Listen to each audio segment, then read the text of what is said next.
అమెరికాలో మంత్రి నారా లోకేష్ 4వ రోజు పర్యటిస్తున్నారు. ఈ నెల 6న అమెరికా వెళ్లిన లోకేష్ తొలి రోజు డల్లాస్లో ప్రవాసాంధ్రులతో భారీ సమావేశం నిర్వహించారు. అనంతరం రాష్ట్రానికి కొత్తగా పెట్టుబడులు తెచ్చేందుకు ఆయన వేట మొదలుపెట్టారు. ప్రధానంగా రాష్ట్రంలో ఐటీ, మౌలిక సదుపాయాలకు మద్దతు కూడగట్టేలా వివిధ సంస్థల ప్రతినిధులతో భేటీ అవుతున్నారు. ఇప్పటికే విశాఖలో 1.30 లక్షల కోట్ల పెట్టుబడులు ప్రకటించిన గూగుల్ సీఈఓ సుందర్ పిచాయ్తో మరోసారి లోకేష్ భేటీ అయ్యారు.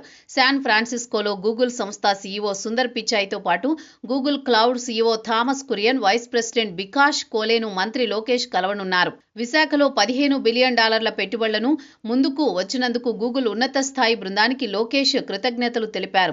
విశాఖలో ఏఐ డేటా సెంటర్ ప్రాజెక్టుల పనులు ప్రారంభించడంపై చర్చించారు. విస్ట్రాన్ న్యూ వెబ్ కార్పొరేషన్ ద్వారా డేటా సెంటర్, సర్వర్ తయారీ ఎకోసిస్టమ్ను ప్రోత్సహించాలని లోకేష్ గూగుల్ను కోరారు.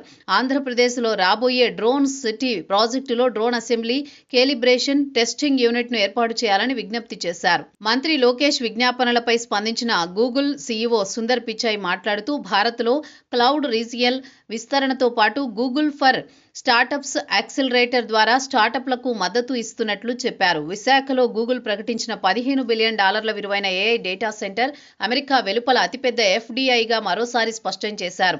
ప్రస్తుతం చెన్నైలో ఫాక్స్కాన్తో కాంట్రాక్ట్ మ్యానుఫ్యాక్చరింగ్ ద్వారా గూగుల్ డ్రోన్లు, వింగ్స్ తయారవుతున్నాయని తెలిపారు. గూగుల్ ఉత్పత్తులు ప్రతి నెల 500 మిలియన్లకు పైగా ఇంటర్నెట్ వినియోగదారులు ఉపయోగిస్తున్నారని చెప్పారు.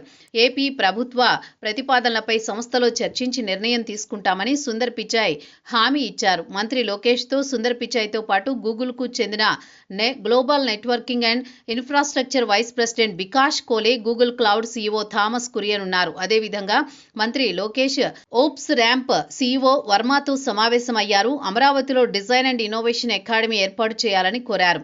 Auto desk chief technologist Dev పటేల్తోనూ భేటీ అయ్యారు. ఏపీలో యూఎస్ పెట్టుబడులకు సహకరించాలని అభ్యర్థించారు.